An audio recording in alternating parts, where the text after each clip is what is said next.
Cristiano Ronaldo, l'homme aux multiples trophées et buts, aujourd'hui nous allons parler de Cristiano Ronaldo, pas pour le football, mais pour ses qualités mentales et émotionnelles. Peu importe, suis cette vidéo jusqu'à la fin et tu apprendras des leçons précieuses.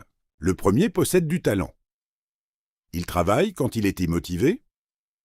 Il s'entraîne quand il en a envie. Lorsqu'il est fatigué, il reporte. Lorsqu'il échoue, il cherche une excuse.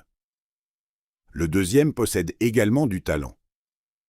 Mais lui a compris quelque chose de beaucoup plus dangereux. Le talent attire l'attention.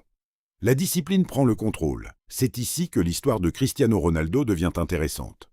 Depuis ses débuts à Madère jusqu'aux plus grandes scènes du football mondial, Ronaldo a construit une réputation qui dépasse largement ses buts et ses trophées.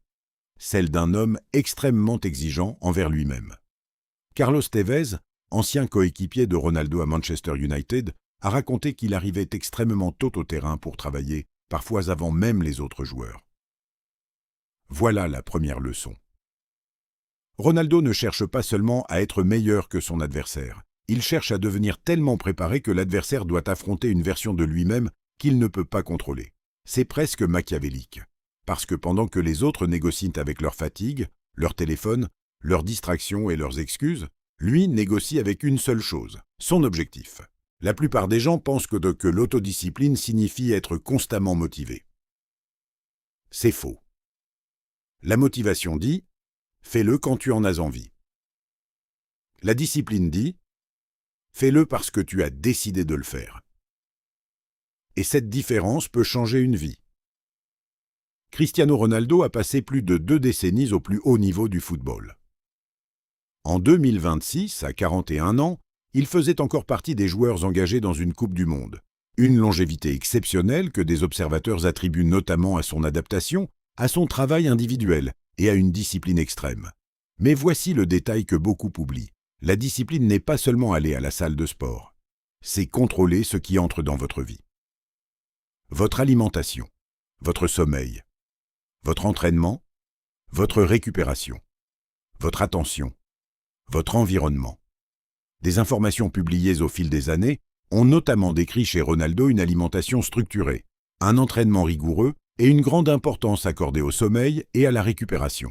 Le principe est simple, ce que vous répétez en privé finit par devenir votre identité en public. Voilà pourquoi l'autodiscipline est une arme. Personne ne voit toutes les petites décisions, mais tout le monde voit le résultat. Alors, pose-toi cette question. Qu'est-ce que tu fais chaque jour que personne ne voit, mais qui déterminera ce que tout le monde verra demain? Voici une partie encore plus intéressante de la mentalité de Ronaldo. L'autodiscipline ne concerne pas uniquement le corps. Elle concerne aussi l'esprit. En 2024, après les critiques reçues pendant l'Euro, Cristiano Ronaldo expliquait que la critique pouvait être utile parce qu'elle permettait de progresser. Il insistait également sur le professionnalisme, la discipline et l'exemple qu'un joueur doit donner. C'est une mentalité extrêmement puissante. Parce que si quelqu'un peut contrôler ton émotion, il peut influencer tes décisions.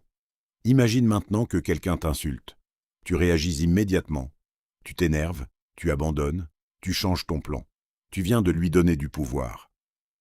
Le véritable contrôle commence lorsque tu refuses de laisser chaque événement extérieur décider de ton comportement intérieur.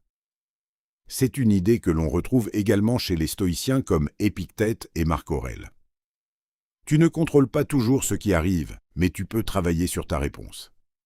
Et c'est ici que le style machiavélique devient intéressant. Le joueur impulsif joue selon les émotions du moment. Le joueur discipliné joue selon son plan. Dans la vie, c'est exactement pareil. Ton objectif n'est pas de supprimer tes émotions. Ton objectif est de ne pas leur donner le volant. Maîtrise-toi avant de chercher à maîtriser ta situation. Maintenant, voici la partie que personne ne veut entendre. Tu ne peux pas vouloir une vie extraordinaire tout en protégeant constamment ton confort. Ronaldo n'a pas simplement travaillé lorsqu'il était jeune pour ensuite arrêter. Sa carrière montre plutôt une capacité à adapter continuellement son corps, son jeu et ses habitudes à son environnement et à son âge. Des spécialistes ont souligné cette adaptation comme l'une des raisons de sa longévité exceptionnelle. C'est cela, l'autodiscipline. Ce n'est pas souffrir pour souffrir, c'est accepter de renoncer à certaines choses aujourd'hui pour obtenir quelque chose de plus important demain. Tu veux devenir compétent? Renonce à certaines distractions. Tu veux créer une entreprise? Accepte de travailler pendant que les autres se divertissent. Tu veux développer ton corps? Contrôle ce que tu consommes. Tu veux devenir intellectuellement fort? Apprends à rester concentré lorsque ton cerveau réclame du divertissement.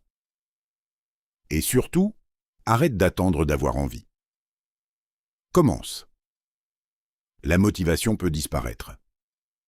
La discipline doit rester. Alors voici ton défi. Pendant les 7 prochains jours, choisis une seule habitude importante. Une seule.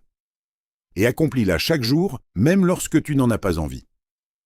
Pas pour devenir Cristiano Ronaldo, mais pour devenir une version de toi-même capable de tenir parole. Si cette vidéo t'a apporté quelque chose, like la vidéo, ça nous aide énormément à faire connaître Monsieur Daddy Academy. Abonne-toi également si tu veux d'autres contenus sur la discipline, la psychologie, la stratégie et le développement personnel. Et maintenant, fais quelque chose de plus puissant. Partage cette vidéo à 3 personnes qui ont besoin d'entendre ce message. Un ami qui abandonne trop vite. Une personne qui manque de discipline. Ou quelqu'un qui possède du potentiel mais ne l'utilise pas. Parce que parfois, une vidéo peut changer une décision. Et une décision répétée suffisamment longtemps peut changer une vie. La discipline ne garantit pas que tu deviendras Cristiano Ronaldo. Mais elle peut garantir une chose, tu ne mourras pas avec tout ton potentiel encore enfermé en toi.